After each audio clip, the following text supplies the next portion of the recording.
Hey guys, this is Peter and welcome back to my channel. और आज जैसा कि आपने हमारे टाइटल को देख के समझ गए होंगे कि आज हम दोबारा से एक इटर्नल के रीसेंट कॉमिक को शेयर करने जा रहा हूं आपके साथ।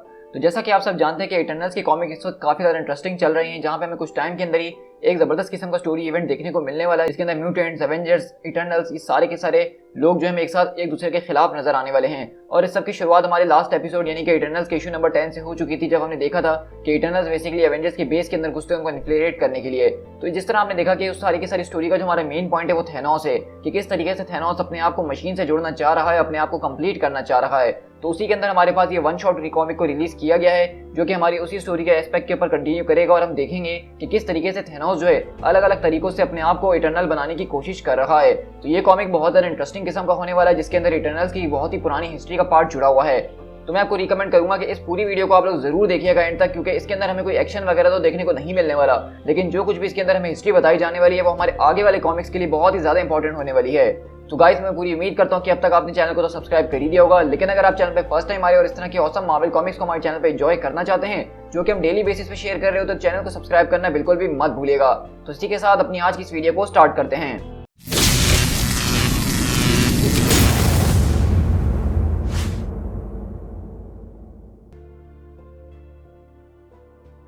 तो हमारी कहानी की शुरुआत एक्सक्लूशन से होती है। अब जैसा कि जो लोग पहले मेरे साथ इटर्नल्स के कॉमिक्स को फॉलो कर रहे हैं उनको तो पता ही है, लेकिन जो लोग नए आए हैं मैं उनको बता दूं कि एक्सक्लूशन बेसिकली इटर्नल्स की एक तरह से आप जेल समझ सकते हैं, जहां पे लोगों को कैद किया जाता है। और हम देखते हैं कि जैसा कि अब थैनोस इस वक्त जो प्राइम इटर्नल बना हुआ है, तो वो अपने साथ एक कैदी को लेकर आ रहा है। और हमारी नरेटर यानी कि अर्थ हमें बताती है कि थैनोस का रूल जो है वो काफी अच्छे तरीके से जा रहा है। हाँ, इस पूरे के पूरे रूल के अंदर छोटी मोटी प्रॉब्लम्स तो मौजूद ही हैं, जिस तरह के कुछ लोग पॉलिटिकल डिफरेंसेस रख रहे हैं उससे। फॉर एग्जाम्पल, वाल्किन ऑफ पुलेरिया जो है उसको स्ट्रांगली इस बात के ऊपर बिलीव है कि उसको इस तरीके से इस कॉरिडोर के अंदर घसीटते हुए नहीं लेके जाना चाहिए, और एक सेल के अंदर तो बिल्कुल भी नहीं फेंकना चाहिए। लेकिन थैनोस को तो कुछ और ही लगता है ना, क्योंकि हम देखते हैं कि बेसिकली थैनोस यहाँ पे जो है पुलेरिया के एक सिटी, जो कि इटर्नल्स की एक सिटी है, उसके राजा यानी कि वाल्किन को उठा के यहाँ पे एक जेल के अंदर फेंक रहा है। और हम देखते हैं कि वैसे ड्यूक बोलता है कि आई एम सॉरी कि मैं आपके साथ आज इस तरह से यहाँ पे आ रहा हूँ फादर, लेकिन होपफुली कि आपकी एक्सक्लूशन जो है वो आपके लिए काफी अच्छी रहेगी, और एटलीस्ट कम से कम हम सारे के सारे इटर्नल्स के लिए तो ही। तो आपको नहीं पता था, मैं थोड़ा सा बताता चलूं कि ड्रूक के जो फादर है वो दरअसल वाल्किन है। अब मैंने आपको ये बात पहले ही अपनी एक और वन शॉट कॉमिक के अंदर बताई थी कि सारे के सारे इटर्नल्स के बीच में इनके जो रिलेशनशिप्स होते नहीं है फादर और मदर वाले, लेकिन उसके बावजूद भी ये लोगों ने अपने आप के स्टेटस को इस तरह से बनाया हुआ है कि वो लोग एक फैमिली की तरह रह सकें। तो वहीं से वाल्किन बोलता है कि वंस मोर तुम मेरे लिए सिर्फ एक डिसअपॉइंटमेंट हो ड्रूक, फिर से दोबारा से मुझे उस सेलेस्टियल को जान से मार देना चाहिए था जिस सेलेस्टियल ने तुम्हें मेरा बेटा बना के यहाँ पे भेजा था। तो वहीं से ड्रूक बोलता है कि हम में से किसी ना किसी को तो इतना ज्यादा ब्रेव बनना था ना कि वो कोलैबोरेट कर सके। हम में से कुछ लोग ऐसे हैं जो कि इतने ज्यादा सेल्फिश नहीं हैं, जो कि सिर्फ अपने बारे में सोचें, और हमें अपनी ओन डिग्निटी और एथिक्स को भी क्रॉस करना पड़ता है कभी कभार बड़ी चीजों को हासिल करने के लिए। तो वहीं से थैनोस अगले पल हम देखते हैं कि ड्रूक से पूछता है, मैं इस बारे में सोच ही रहा था कि आखिरकार ऐसी कौन सी चीजें हैं जो कि तुम अपनी डिग्निटी और एथिक्स के भी ऊपर रखते हो। तो वहीं से ड्रूक बोलता है कि वेल, मैं अपने सर्वाइवल को सबसे ऊपर रखता हूँ माय लॉर्ड। तो वहीं से थैनोस बोलता है तुम एक सांप हो। तो वहीं से ड्रूक बोलता है कि मैं तो बस वही हूँ जो कि सेलेस्टियल्स मुझे बना के गए थे। तो और थैनोस बोलता है कि मैं कभी कभार इस बारे में सोचा करता था कि आखिरकार मेरी जो अर्थ के ऊपर फैमिली है वो किस तरह की है, क्या वो भी बिल्कुल टाइटन वाली फैमिली की तरह है, जिस तरह के मेरे फादर और मेरी मदर ने जो है मुझे हेल के अंदर कास्ट कर दिया था, मेरे भाई ने मुझसे मुंह फेर लिया था। तो यहाँ पे भी सब चीजें कुछ वैसे ही नजर आ रही हैं। लेकिन अगर हमारे ग्रैंडफादर यानी कि क्रोनोस की बात की जाए, तो उनके पास एक गजब की शक्ति है जिसके जरिए वो पूरे के पूरे टाइम को कंट्रोल कर सकते हैं, और वो एक बहुत ही बड़े टाइम लॉर्ड बन चुके हैं। लेकिन उसके बावजूद भी उन्होंने मुझे बहुत बार रोकने की कोशिश करी है। इंस्टेंट उनको सिर्फ वीकलिंग्स ही मिले मुझे रोकने के लिए, क्योंकि मुझे रोकने वाला आज तक अभी तक कोई पैदा नहीं हुआ है। ये एक वो पेड़ है जिसके अंदर फल लगता है तो वो फल खाने के काबिल नहीं होता, और इस तरह के पेड़ को मैं जड़ से उखाड़ना ही ज्यादा पसंद करता हूँ। तो इनसे ड्रू बोलता है, हाँ आपने जैसा कि अपने ग्रैंडफादर की यहाँ पे बात करी, तो मैं आपके ग्रैंड अंकल की भी यहाँ पे बात करना चाहूंगा। मतलब वो भी हमारी फैमिली के लिए बहुत ही बड़ी डिसअपॉइंटमेंट थे। तो वहीं से एकदम थैनोस के कान खड़े होते हैं, और वहीं से हमारी अर्थ बोलती है, ओ नहीं नहीं ड्रूक, बिल्कुल ऐसा नहीं करो। क्योंकि ड्रूक बोलता है, क्या आप उनसे मिलना चाहते हैं? तो वहीं से थैनोस बोलता है, क्या तुम जिस बीइंग की बात कर रहे हो वो उरोनोस है, जो कि क्रोनोस के खिलाफ खड़े हुए थे? उनको मैंने सुना था कि जान से मार के कैप्चर कर लिया गया था, क्या वो भी यहाँ पे मौजूद हैं? तो ड्रू बोलता है कि ओ नहीं, मुझे लगता है कि आपको शायद गलत इन्फॉर्मेशन मिली है, क्योंकि उनको आज तक किसी ने जान से नहीं मारा। हाँ, ये बात सही है कि उनको कैप्चर जरूर किया गया है, लेकिन वो अभी भी यहीं पे इम्प्रिजन्ड हैं, क्योंकि वो सारे के सारे लोग उनको जान से मार के अपनी सारी की सारी जिंदगियां जो है दांव पे नहीं लगा सकते थे। और इसी तरह हम देखते हैं कि ड्रूक बेसिकली उसको अंदर गुफा की तरफ ले जा रहा होता है, और वहीं से अर्थ चिल्लाती है कि प्लीज नहीं, प्लीज वहां पे मत जाओ, प्लीज मैं तुमसे रिक्वेस्ट कर रही हूँ। आखिरकार तुम मेरी सुनते क्यों नहीं हो ड्रूक? और वहीं से हम देखते हैं कि ड्रूक एक बहुत बड़े से वॉल के दरवाजे के पास आता है और कहता है, मैं जानता हूँ कि इस वक्त आप क्यूरियस हो रहे हैं, क्या मैंने ठीक कहा? और क्यूरियोसिटी वैसे भी कोई गुनाह नहीं है माय लॉर्ड। तो वहीं से वो कहता है कि तुम थैनोस से इस तरह से बात कर रहे हो जिस तरह थैनोस को इन छोटे मोटे गुनाहों की परवाह भी है, मुझे दिखाओ कि तुम क्या दिखाने के लिए लाए हो। और इसी तरह हम देखते हैं कि ड्रूक वहां पे उस वॉल्ट का दरवाजा खुलता है और वहीं से यार चिल्ला रही होती है हमारी कि ये आई एम आउट, सॉरी, अब तुम्हें जो है इस पूरी की पूरी स्टोरी को खुद ही नरेट करना है तो कर लो, अब मैं कोई नरेशन नहीं करने वाली हूँ क्योंकि ये आदमी मेरी फाड़ के रख देता है। तो हम देख रहे हैं कि यहाँ पे बेसिकली उरोनोस जो है उससे इतना ज्यादा अर्थ हमारी डर रही है यानी कि मशीन, कि वो उसको मिलना नहीं चाहती, उसके पास जाना नहीं चाहती है। और वहीं से अंदर से आवाज आती है, आह थैनोस एट लास्ट, मैंने एक दिन उम्मीद करी थी कि हम जरूर मिलेंगे ताकि मैं अपनी आंखों से एक और अपनी दूसरी डिसअपॉइंटमेंट को अपनी आंखों से देख सकूं। तुमने पूरी की पूरी आधी यूनिवर्स को खत्म कर दिया लड़के, 50%। तो आखिरकार तुम्हारी कमिटमेंट के अंदर लैग क्यों आ गई? अगर तुम्हें कुछ करना है तो या तो उसको पूरी तरीके से करो या तो उसको करो ही नहीं, ये आधा करके छोड़ देना ये मेरी समझ से बाहर है। और इसी तरह हम देखते हैं कि बेसिकली यहाँ पे उरोनोस जो है वो एक तरह के प्रिजन के अंदर बैठा हुआ है जिससे बहुत सालों से कोई आके नहीं मिला है। और वहीं से थैनोस बोलता है कि मैंने इससे बहुत ज्यादा ही लोगों को मारा है और मैं बहुत ज्यादा खुश होऊंगा कि मैं इस नंबर के अंदर तुम्हारी भी गिनती शुरू कर दूं, क्योंकि सैडली मैंने आज तक अपने किसी ग्रैंड अंकल को नहीं मारा है, परहैप्स कि शायद हम इस गिनती को भी आज पूरा कर सकते हैं। तो वहीं से उरोनोस बोलता है कि व्हाई नॉट, क्योंकि तुम तो अब इटर्नल प्राइम हो ना, चलो मुझे यहाँ से बाहर निकालो। तो ड्रूक बोलता है कि शायर मैं आपको सजेस्ट करूंगा कि आप उसके आगे नहीं जाइए, लेकिन थैनोस बोलता है कि साइलेंस, और रही बात तुम्हारी तो तुम बिल्कुल यहीं पे रहने वाले हो, तुम यहाँ से कहीं नहीं जाने वाले हो। तो वहीं से उरोनोस बोलता है क्या तुम्हारा दिमाग खराब हो चुका है जो तुम मुझसे ऐसे बात कर रहे हो? तो थैनोस बोलता है कि नहीं, मेरा दिमाग बिल्कुल ठीक है, तुम्हें यहाँ से बाहर निकलने की चाहत है और वो तुम्हें नहीं मिल सकती है। तो वहीं से उरोनोस अपना मुंह पलट देता है और कहता है कि तुम यहाँ पे जो कोई भी कहानी मुझे सुनाने के लिए आए उसको फौरन से सुनाओ और अपने काम के ऊपर चले जाओ थैनोस, क्योंकि जाओ और जाके अपने रूल को एंजॉय करो, क्योंकि अभी के लिए तुम एक प्राइम इटर्नल हो, लेकिन मैं यहाँ पे बैठूंगा, इंतजार करूंगा और देखूंगा और तुम्हें जज करूंगा, और जब तुम वापसी लौट कर आओगे तो मैं तुम्हें बताऊंगा कि मैंने क्या जज किया है। तो वहीं से थैनोस बोलता है कि तुम जानते हो ना इस बात को कि मैं जब यहाँ से जाऊंगा तो मैं ड्रूक से तुम्हारी सारी की सारी इन्फॉर्मेशन, सारी की सारी चिट्टे पिट्टे को खुलवा लूंगा, तो क्या तुम्हारे लिए ये बेहतर नहीं होगा कि तुम अपनी स्टोरी मुझे अपने ही मुंह से बता दो, ना कि ड्रूक मुझे उसको मोड़ तोड़ के सुनाए। और इसी तरह देखते हैं कि उरोनोस अगले पल रुक जाता है और पीछे पलट के कहता है, वेल प्लेड बॉय, तुम्हारा दिमाग बहुत ज्यादा ही तेज चलता है। और इसी तरह हम देखते हैं कि बेसिकली अब उरोनोस अपनी कहानी सुनाना शुरू कर रहा है, और सच कहूं तो मेरा ये इस पूरी की पूरी स्टोरी का फेवरेट पार्ट है, जहां पे हम सीधा शिफ्ट होते हैं 6 लाख साल पहले अर्थ के ऊपर। ये वो टाइम है जब इटर्नल जो है अर्थ के ऊपर से डिविएंट्स को खत्म किया करते थे और उनसे जबरदस्त किस्म की जंग के ऊपर लगे हुए थे। और वो बताता कि ये वो वक्त है जब इटर्नल्स ऑलरेडी 4 लाख सालों से जो है पिछले वो ये सारी की सारी अपनी ड्यूटीज को परफॉर्म कर रहे थे। ये वो पीरियड है जब इंसान जो है इस अर्थ के ऊपर बहुत ही ज्यादा कम हुआ करते थे और उस वक्त सिर्फ हम और हमारे साथ डिविएंट्स हुआ करते थे जिनसे हमारा हर वक्त मुकाबला होता ही रहता था। हम अकेले इस पूरे के पूरे प्लेनेट अर्थ के ऊपर घूमा करते थे और इनको खत्म किया करते थे, और हमारे कुछ प्रिंसिपल्स हुआ करते थे जो हमें गाइड करते थे। मैंने इन सारे के सारे प्रिंसिपल्स के ऊपर बहुत लंबे अरसे तक सोचने की कोशिश करी, जिस तरह के एक पजल को सॉल्व करने की कोशिश की जाती है, और फाइनली मैंने इस पूरी की पूरी पहेली को सॉल्व कर ही लिया था।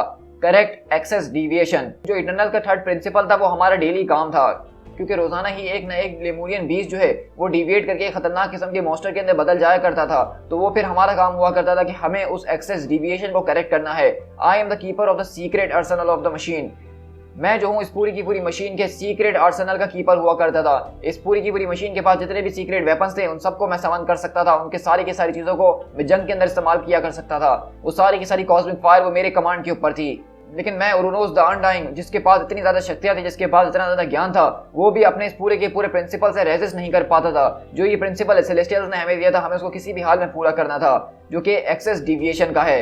लेकिन इन सबको रोकने का मुझे कोई अंत नजर नहीं आ रहा था। हम कब तक इस तरह सेलेस्टियल के गुलाम बन के रहेंगे और उनकी बातों को सुनते रहेंगे? और इसी तरह देखते हैं कि अगले पल यहाँ पे उरोनोस आके उस पूरे के पूरे आदमी को अपने मुंह से जमाता है और उसको तोड़ के रख देता है। वहीं पे जो दूसरे डिविएट्स होते हैं जो कि इस वक्त डिविएट नहीं हुए, वो कहते हैं आई नो कि आप जो है वो बहुत ज्यादा कमाल के हैं, हम जानते हैं कि हमारी पूरी की पूरी नस्ल को एक कर्ज दिया गया है और ये आपकी जिम्मेदारी है कि एक ना एक दिन हम जब मॉन्स्टर बनेंगे तो आप हमें जान से मार डालेंगे। लेकिन उसके बावजूद भी मैं आपका शुक्रिया अदा करना चाहूंगा कि आपने आज मुझे और मेरी फैमिली को बचाया है। मुझे नहीं पता कि मैं आपके सारे के सारे कर्ज को कैसे चुका सकता हूँ। लेकिन वहीं से उरोनोस ने बताया कि मैं जो हूँ कभी भी डिविएंट्स की परवाह नहीं किया करता था, और आखिरकार मुझे उनकी परवाह करनी भी क्यों चाहिए, क्योंकि मेरी नजर में वो सिर्फ एक राख थे और कुछ भी नहीं, जो कि मेरे सामने कुछ मायने नहीं रखते थे। और इसी तरह हम देखते हैं कि बेसिकली उरोनोस वहां पे उन सारे के सारे डिविएंट्स को भी अपनी एक आंख के इशारे पे सबको ठंडा कर देता है। और वहीं से वो उरोनोस बताता है कि इन सारी की सारी चीजों का मुझे सिर्फ एक सोल्यूशन नजर आया, एक ऐसा सोल्यूशन जो कि हमें इन सारी की सारी चीजों से आजाद कर सकता था। मैं इस बात को समझता हूँ लड़के कि तुम इस पूरे की पूरे मशीन का एक पार्ट बनना चाहते हो, लेकिन इस बात को जरा ध्यान में रखना कि ये इतना भी अच्छा आइडिया नहीं है, क्योंकि अगर एक बार तुम इस मशीन का हिस्सा बन गए तो तुम्हारे ऊपर वो सारी की सारी रिस्पॉन्सिबिलिटीज आ जाएंगी और उनको पूरा करने के अलावा तुम्हारे पास और कोई चॉइस नहीं होगी। तो ये रिस्पॉन्सिबिलिटीज इतनी भी ज्यादा अच्छी नहीं है जितना तुम इनको समझ रहे हो। लेकिन जैसा कि मैं जानता ही हूँ तुम्हारे बारे में कि तुम जो हो एक क्रिएचर ऑफ ड्यूटी बहुत बार रह चुके हो, और मैं इस बात को समझता भी हूँ। जब तुम छोटे बच्चे हुआ करते थे, स्कूल में पढ़ा करते थे, तुम्हारी एक कॉस्मिक क्रश हुआ करती थी ना, तो वहीं से थैनोस बोलता है कि वो लेडी डेथ थी और वो कोई मेरा क्रश व्रश नहीं और ना ही वो मेरी कोई थी थी, बल्कि वो मेरा एक आर्ट थी जिसको मैं दिल से चाहता था। तो वहीं से क्रोनोस बताता है मैं तुम्हारी बात को समझ रहा हूँ, लेकिन जिन प्रिंसिपल्स की मैं बात कर रहा हूँ वो उसके करीब करीब भी नहीं है। जिन प्रिंसिपल्स की मैं बात कर रहा हूँ उसके अंदर तुम्हें कोई रोमांस करने को नहीं मिलेगा, उसके अंदर तुम्हारा दिल चाहे या ना चाहे लेकिन तुम्हें मशीन की बात को सुनना ही होगा। लेकिन हाउएवर जब सेलेस्टियल्स हमें इस तरह से इस प्रॉब्लम के अंदर छोड़ के चले गए तो मैं इसको जानता था कि मुझे इसको ठीक करने के लिए क्या करना है, एक ऐसा सोल्यूशन जो कि सारी की सारी चीज़ों को फाइनली ठीक कर सकता था। लेकिन उसको एक्शन में लाने के लिए वो इतना भी ज़्यादा आसान नहीं था, क्योंकि ये वो वक्त हुआ करता था जब वहाँ पे हमारे बीच कोई एक प्राइम इटर्नल नहीं हुआ करता था। ये वो टाइम हुआ करता था जब यहाँ पे कोई रियल पॉलिटिक्स को सेटअप नहीं किया गया था इटर्नल्स के बीच में। ये वो टाइम हुआ करता था जब किसी एक के पास थ्रोन नहीं होता था और उसकी बात को सबको मानना पड़ता था, बल्कि इस टाइम को कहा जाता था द 3 पैट्रियार्च। ये वो टाइम था जब तीनों के तीनों भाई हम मिलके किसी एक डिसीजन के ऊपर पहुंचते थे तो उसके बाद ही वो काम किया जाता था। ये वो वक्त था जब हम सारे के सारे भाई जो हैं साइंस के ऊपर बहुत ज्यादा फोकस करते थे और बेहतर तरीके से चीजों को समझते थे और उसके बाद ही किसी फैसले पे पहुंचते थे। लेकिन मैंने फिर भी अपने भाइयों को एक चांस जरूर दिया इस सबको समझने के लिए। और इसी तरह मैं यहाँ पे बताया जा रहा था कि the age of the patriarch, यानी जिस तरह से हम देखते हैं कि आज इटर्नल्स के बीच में एक प्राइम इटर्नल होता है जिसकी बात सारे के सारे इटर्नल्स को सुननी पड़ती है। लेकिन जब 6 लाख साल पहले इटर्नल्स हुआ करते थे तब इनकी सारी की सारी कम्युनिटी, सारी की सारी पॉलिटिक्स नहीं बनी थी। और तब जाके ये 3 अलग अलग भाई हुआ करते थे, जिसके अंदर एक द उरोनोस हुआ करता था, एक ओशिनस हुआ करता था और एक क्रोनोस हुआ करता था। और ये तीनों के तीनों भाई बेसिकली अपनी अपनी कम्युनिटीज को लेके चला करते थे और इन तीनों के इत्तेफाक होने के बाद ही कोई फैसला होता था। और इस वक्त आप यहाँ पे एक चार्ट भी देख रहे हैं जिसके जरिए आप इनके पूरे के पूरे फैमिली ट्री को अच्छे तरीके से समझ सकते हैं, जहाँ पे उरोनोस और क्रोनोस 2 भाई हुआ करते थे और इनके बीच भी एक बहुत पुराने और बड़ी सिविल वॉर हुई थी जो कि मैं ऑलरेडी अपने चैनल पे शेयर कर चुका हूँ। लेकिन इनके बाद ही हम देखते हैं कि उरोनोस के बेसिकली 2 बेटे थे, जिसमें एक वाल्किन था और एक विराको था। और विराको का बेटा बेसिकली इकरिस था और वाल्किन का बेटा बेसिकली ड्रूक था। इसी तरह क्रोनोस के भी 2 बेटे थे, जिसमें से एक का नाम ज़ूरस था और एक का नाम अलार्स था। अब ज़ूरस वो है जो कि अर्थ के ऊपर सारे के सारे इटर्नल्स को मॉडर्न डे के अंदर लीड कर रहा था और उनकी बेटी थीना थी। और वहीं पे अलार्स की बात की जाए तो अलार्स वही है जो कि बेसिकली ज़ूरस से लड़ाई झगड़े के बाद वो इस प्लेनेट अर्थ को छोड़ के टाइटन प्लेनेट के ऊपर चले जाता है और तब जाके थैनोस और इरोस उसके 2 बच्चे पैदा होते हैं। और यहाँ पे आप देख रहे हैं कि जिस तरीके से उसके बच्चों को यहाँ पे कनेक्ट किया गया है, यहाँ पे साफ तरीके से लिखा गया है कि नॉन मशीन मेथड्स, यानी कि वो नॉर्मल इटर्नल्स वाले तरीकों से पैदा नहीं हुए हैं, उनको किसी और तरीके से पैदा किया है, जो कि मैं ऑलरेडी आज से पहले वाले अपने एक स्टोरी आर्क के अंदर, एक वन शॉट कॉमिक के अंदर आपके साथ शेयर कर चुका हूँ। और इसी तरह हम यहाँ से उसी पूरी की पूरी मीटिंग के अंदर शिफ्ट होते हैं जो कि द पैट्रियार्च के बीच हो रही होती है टाइटनोस की सिटी के अंदर। और वहीं से यूरेनस बताता है कि वेल ब्रदर्स, मेरे पास एक तरह की अंडरस्टैंडिंग है जो कि हमारे सारे के सारे प्रिंसिपल्स को एक नए कोर्स ऑफ एक्शन की तरफ ले जा सकती है। इस पूरे के पूरे सोल्यूशन के जरिए हम अपनी डेस्टिनी को खुद चुन सकते हैं और हमें सेलेस्टियल्स के गुलाम बनने की और उनके सर्वेंट बनने की जरूरत नहीं रहेगी। उसी तरह क्रोनोस वहाँ पे बोलता है कि तुम कुछ ज्यादा ही वादे कर रहे हो मेरे भाई, क्योंकि इसमें मेरे ऊपर भी काफी ज्यादा रिस्पॉन्सिबिलिटीज है जिसको मुझे अपने कंधों से हटाना है। तो अगर तुम्हारे पास कुछ बेहतर है तो प्लीज हमारे साथ शेयर जरूर करो। और वहीं से ओशियनस कहता है कि मैं क्रोनोस की बात से इत्तेफाक करता हूँ, हमें बताओ कि आखिरकार तुम क्या सोल्यूशन लेकर आए जो कि हमारी जिंदगी को और आसान कर सकता है। तो कहता है कि वेल ओशियनस, हमारा थर्ड प्रिंसिपल ये है कि हमें किसी भी कीमत के ऊपर एक्सेस डिविएशन को करेक्ट करना है। और मैं इस बात के ऊपर आराम से आर्ग्यू कर सकता हूँ कि कोई भी डिविएशन जो है वो एक्सेस डिविएशन ही होता है। लेकिन इन सारी के सारे डिविएशन को प्रिवेंट करने का सिर्फ एक ही तरीका है मेरी नजर में, हमें इस प्लेनेट के ऊपर से डिविएंट्स का नाम और निशान मिटा देना चाहिए, वो भी सिर्फ एक ही बार सारी की सारी मेहनत करके। मेरे पास मेथड्स और वेपन्स हैं जो कि इस पूरे के पूरे आइडिया को मेरी सपोर्ट करते हैं। लेकिन वहीं से क्रोनोस बोलता है, एक मिनट मेरे भाई, तुम यहाँ पे क्या जेनोसाइड की बात कर रहे हो? तो क्रोनोस बोलता है कि नहीं, मैं इसकी बात नहीं कर रहा हूँ। और रही बात डिविएंट्स की, तो वो जो है पीपल नहीं है, मेरे ख्याल से उनके लिए तो ये जेनोसाइड कहलाएगा भी नहीं। और वैसे भी हमारा जो तीसरा प्रिंसिपल है उसके मुताबिक तो हमें एक ना एक दिन सारे के सारे डिविएंट्स को तो मिटाना ही है जब वो डिविएट कर जाएंगे। और जो हम कर रहे हैं उसके जरिए वो कभी डिविएट ही नहीं हो पाएंगे और हम अपना काम पहले ही करके बैठ जाएंगे और उसके बाद हम अपनी मर्जी के मालिक होंगे। तो इसी तरह आप देख रहे हैं कि बेसिकली यहाँ पे जो यूरेनस ने यहाँ पे पूरी की पूरी तरकीब निकाली है वो सेम वही तरकीब है जो कि एवेंजर्स इन्फिनिटी वॉर और एंड गेम के अंदर थैनोस ने अपने प्लेनेट के ऊपर दी थी कि हमें आधे लोगों को मार देना चाहिए। और यहाँ पे क्रोनोस बात कर रहा है कि हमें डिविएंट्स को मार देना चाहिए सारे के सारे, ताकि जब वो कभी कल डिविएट होते हैं तो हमें उनके पीछे भागना ना पड़े, बल्कि हम उनको पहले ही खत्म कर दें और एक तरह से हम आजाद हो जाएंगे। लेकिन इसी तरह हम देखते हैं कि क्रोनोस वहां से अपना मुंह पलट लेता और कहता है कि नहीं, तुम जो ये बात कर रहे हो ये बहुत ही ज्यादा इमोरल है और आखिरकार तुम्हारे पास ऐसा कौन सा वेपन है जो कि इतना खतरनाक काम कर सकता है, लेकिन मुझे वो जानना भी नहीं है। वहीं से ओशियनस बोलता है कि जरा आराम से, इससे हमें पीछे पलटने का कोई रास्ता नहीं है। शायद हो सकता है कि सेलेस्टियल्स ने यहाँ पे जो सारे के सारे डिविएंट्स को इस प्लेनेट के ऊपर छोड़ा है उनको उनकी जरूरत हो और इसलिए तो उन्होंने उनको एक दफा में हमसे नहीं मरवाया। तो वहीं से क्रोनोस बोलता है कि अगर ऐसी बात होती, यानी कि सेलेस्टियल चाहते कि हम डिविएंट्स को ना मारें, तो वो हमारे पूरे के पूरे डीएनए के अंदर इस बात को कोड कर देते और मैं कभी ये सोच ही नहीं पाता और हमें करने की कोशिश भी नहीं करता। लेकिन जैसा कि तुम देख रहे हो कि मेरे दिमाग में ये आइडिया आया है, मैं इसको कर सकता हूँ, तो उसका मतलब है कि सेलेस्टियल्स हमें रोकना नहीं चाहते हैं। लेकिन मैं तुम्हारे डिसीजन की कदर करता हूँ, मैं मानता हूँ कि तुम मुझसे डिसएग्री करते हो और इस बात पे मुझे निराश तो जरूर करा है, लेकिन मैं सरप्राइज बिल्कुल भी नहीं हूँ। तुम्हारा बहुत बहुत शुक्रिया मेरे भाइयों कि तुम लोगों ने मेरी बात को सुना। तो उसी तरह हम देख रहे हैं कि बेसिकली यहाँ पे हमें एक बहुत ही इंपॉर्टेंट पॉइंट बताया गया है यहाँ पे ओशियस के जरिए कि शायद डिवियंट्स को सेलेस्टियल्स ने यहाँ पे छोड़ा क्योंकि वो इनकी नीड है। और ये बात हमारे पास जो है इटर्नल्स के वॉल्यूम नंबर 4 के अंदर सही साबित होती है, जब हमें इस बारे में पता चलता है कि दरअसल डिवियंट्स को सेलेस्टियल ने जो अर्थ के ऊपर छोड़ा था वो इसलिए छोड़ा था ताकि वो उनके ऊपर आके फीड कर सके, उनको जो है खा के अपनी एनर्जीज को बढ़ा सकें। और यही सबसे बड़ी वजह थी कि वो डिवियंट्स को इस तरह मरवा नहीं रहे थे। और इसी तरह अगले बार हम देखते हैं कि उरोनोस बताता है कि डिविएंट जो थे वो सिर्फ 100 थे शुरू के अंदर, जिस तरह हम 100 इटर्नल्स थे।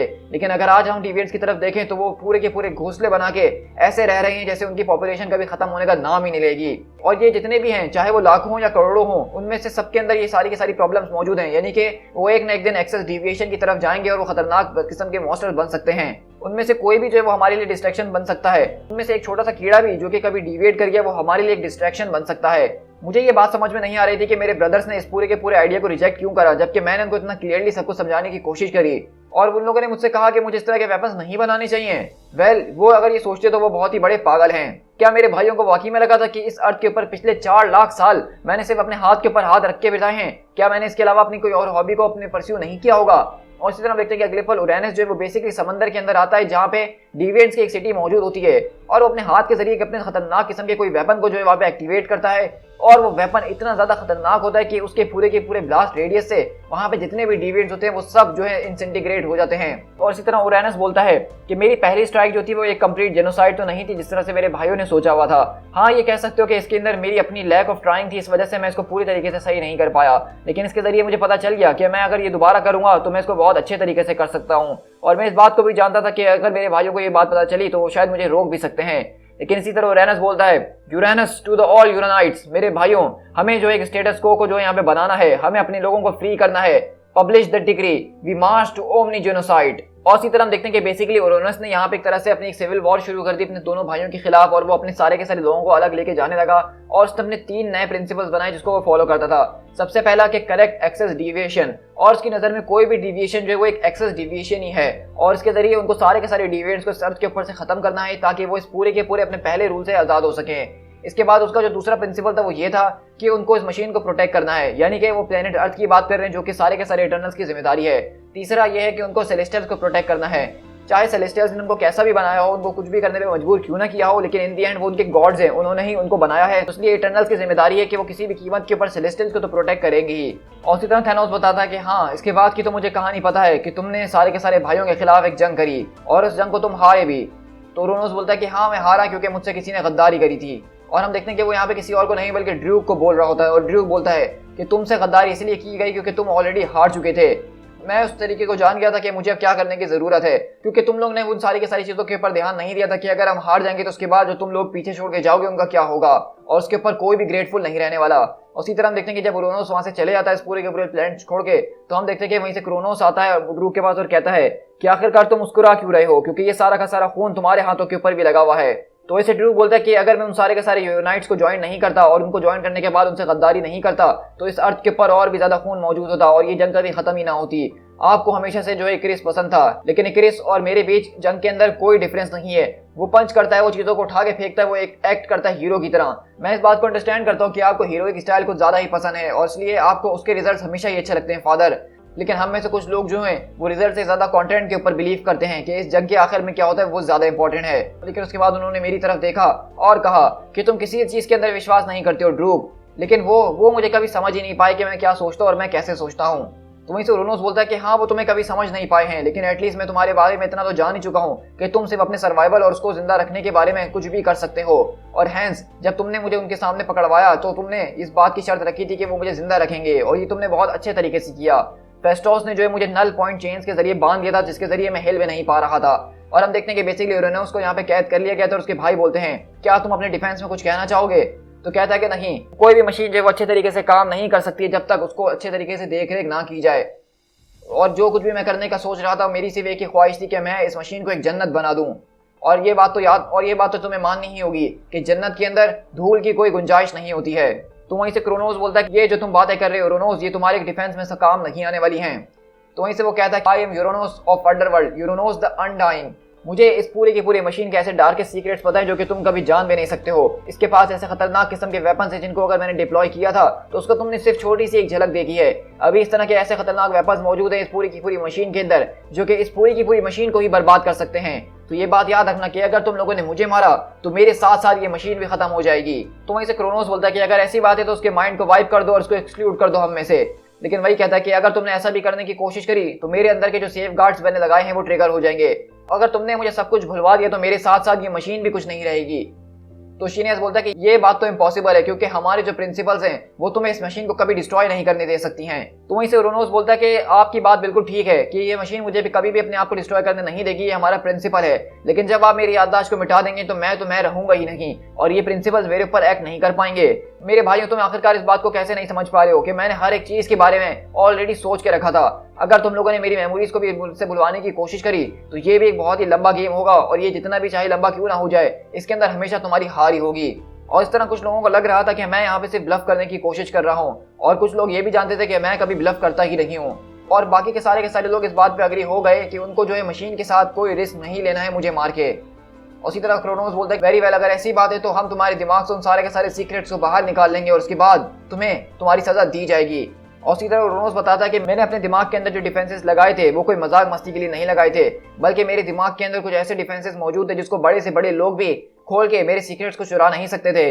और इसी तरह देखते हैं कि बेसिकली हमें यहाँ पे उरोनोस का जो दिमाग दिखाया जा रहा है कि उसके अंदर उसने बेसिकली अपने आप को एक डिफेंस बनाया हुआ एक दरवाजे के ऊपर खड़ा हुआ है और उस दरवाजे के पीछे सारे के सारे सीक्रेट है।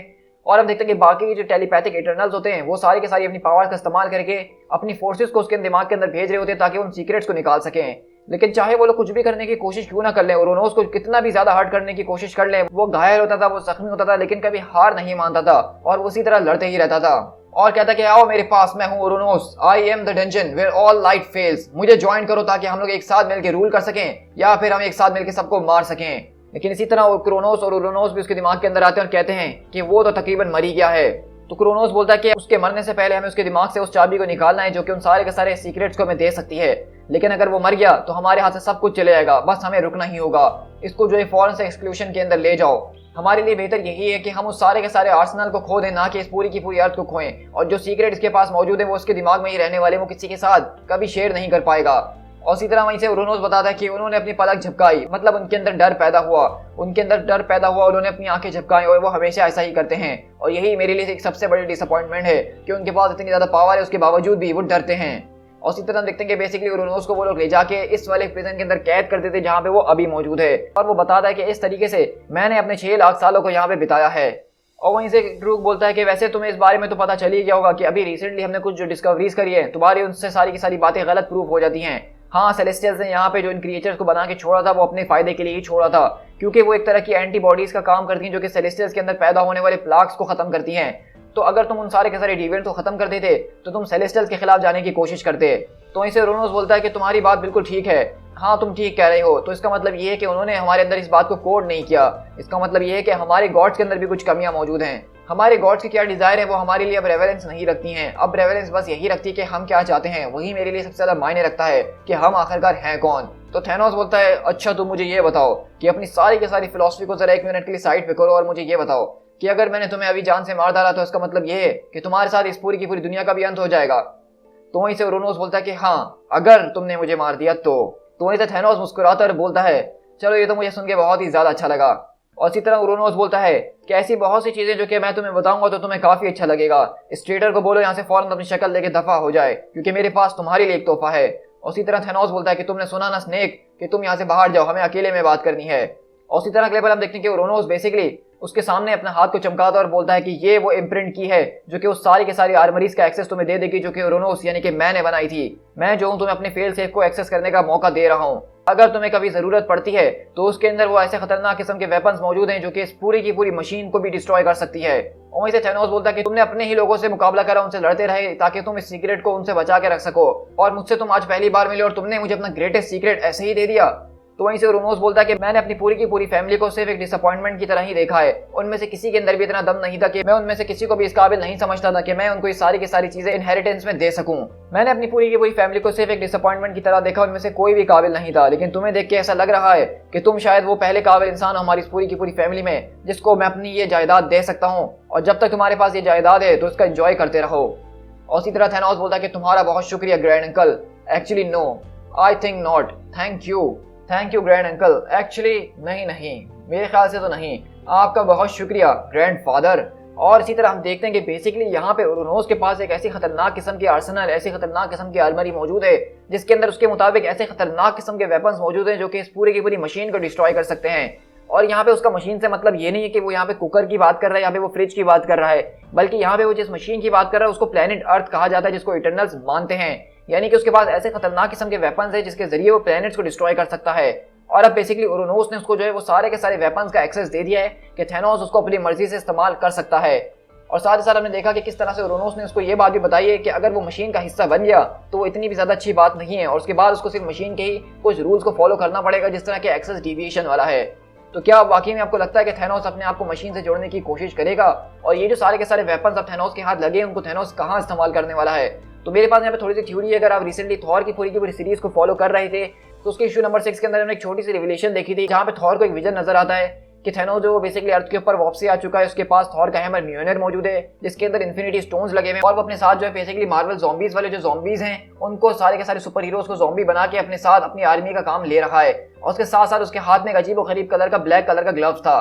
तो और हमें ये बात नहीं पता चली थी कि ये सारे के सारे इवेंट्स कब होने वाले हैं, लेकिन ये फ्यूचर में होंगे जरूर। तो अब ऐसा लगता है कि बेसिकली वो जो ब्लैक कलर का हमने एक जबरदस्त किस्म का आर्टिफैक्ट देखा था, हो सकता है कि वो शायद ओरोनोस की आर्मरी में से ही हो और थैनोस उसी का इस्तेमाल करके सारे के सारे इवेंट्स को आगे फ्यूचर में प्ले आउट करेगा। तो इसलिए मैं आपसे कह रहा था कि ये पूरा का पूरा कॉमिक बहुत ही ज्यादा इंपॉर्टेंट है थैनोस के कैरेक्टर के हवाले से।